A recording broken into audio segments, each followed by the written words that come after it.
In today's video, I'm going to teach you how to use card sorting in FigJam. Card sorting is a simple, hands-on way to understand how people group information. It's perfect for planning site navigation, organizing app features, or cleaning up a complex menu. We'll go from opening FigJam to adding a ready-made card sorting template, customizing it for your project, and sharing it with your team. First, head to figma.com in your browser and log into your account. This takes you to your Figma home, where you can access both Figma design files and FigJam boards. If you prefer the desktop app, you can follow along there as well. Just make sure you're signed in so your work saves to the cloud automatically.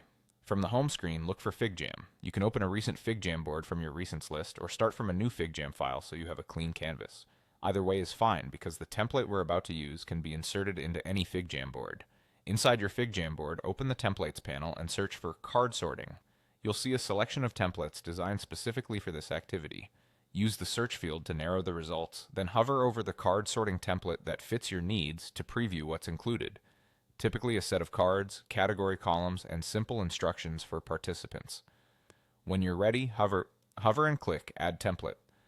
FigJam will place the template on your board so you can move it where you want and scale it if needed. Now edit it to match your project. Rename categories to reflect your content, duplicate or delete cards to get the right number, and update any placeholder text with the actual items you want people to sort. You can color code categories, add short descriptions on sticky notes to guide participants, and rearrange the layout so everything is easy to read.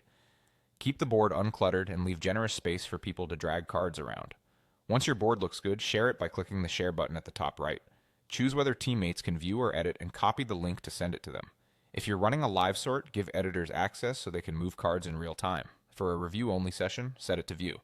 That's it. You've set up a card sorting exercise in FigJam, ready to collect insights and make clearer, more user-friendly structures.